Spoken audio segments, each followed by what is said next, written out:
Afternoon all, Chief Prepper here. Last piece of plywood for the grill area is up, the big one. Basically between that one and this small section here, it creates what's called a windbreak. In Texas, fall and winter, we get a lot of wind. Also spring, when it's bitterly hot, not so much. And then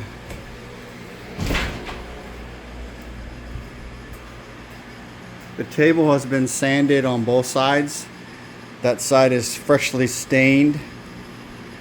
I also stained the edges again, but I gotta stain them much better. When it dries, probably in 2 or 3 days, I will stain the other side and edges again. And then go get some epoxy resin and seal it up. And then the construction portion of the back porch will finally be done. So I'm hoping maybe by next weekend. And then there's still stuff I got to do. That shit over there has got to come out where the window and the AC is. The wood burning stove that I had fabricated needs to be replaced with something that will do a better job of heating back here. The bonus to that is when I leave, if I leave, the wood burning stove that I'm going to buy here in the next probably 30 to 45 days, it can leave with us. So yeah, this is just a back porch update. I haven't started working on my Dodge Dart. I got the tank dropped. I got the part of the front of the motor taken apart, like not the motor but like the alternator is off. I was trying to remove a bracket with the coil on it, and then I'm also trying to what I'm trying to get to is the fuel pump, which it may require me to hook up an engine hoist to it and break the motor mount loose on that side and then basically lift it up, because I'm not sure I can get the fuel pump out without doing that, which kind of sucks. So, having said that, it is what it is. Took it kind of easy today. Really didn't do much. Got up from bed, went to the couch, slept some more. My wife went out and jogged, and then got up and got going. Got coffee in me, yogurt and banana. Took my meds. Then I got my dad up, and then went to the grocery store, came back, unloaded.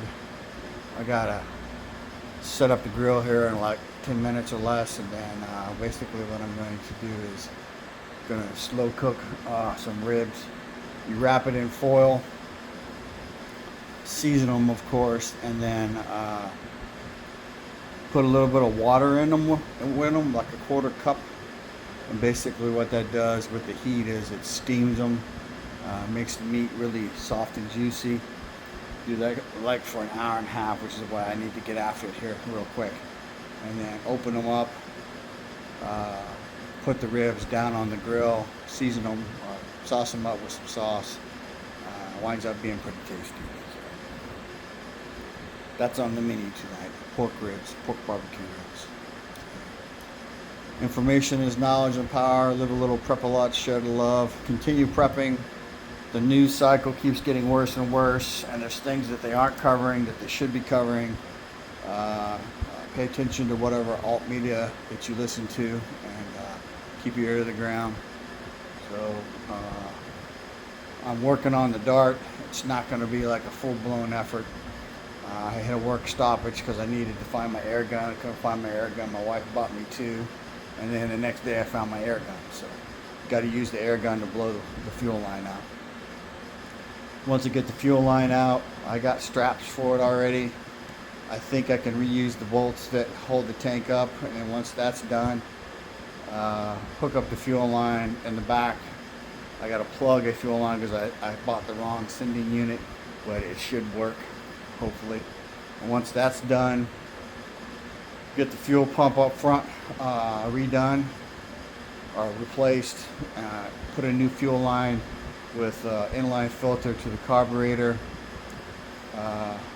I got a battery for it already. Basically put the battery in, hook the battery up, and then crank it over and see if I can get some magic with the motor. I know the motor runs, but I don't know if the carburetor works because the guy poured gas in the top of the carburetor, so I don't know if the carburetor is any good.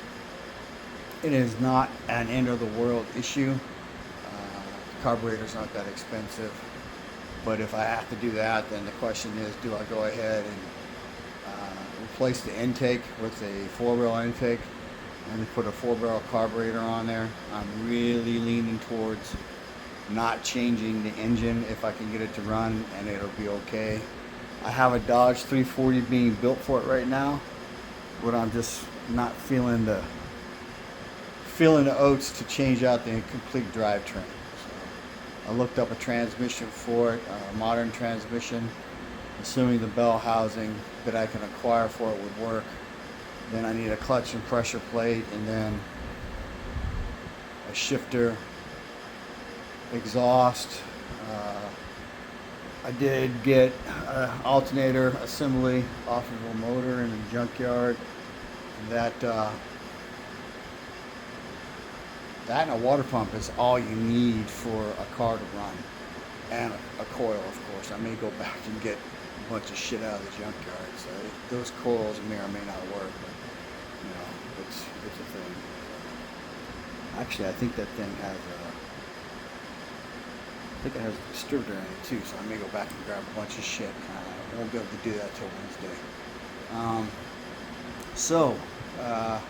Yeah, continue prepping. So, you know, long list of things to do. I would put on there for sure a points and condensers vehicle and install a ground brake. I've demonstrated the ground brake before, because in theory those are supposed to run post EMP and nukes. So, keep prepping, folks. Keep prepping.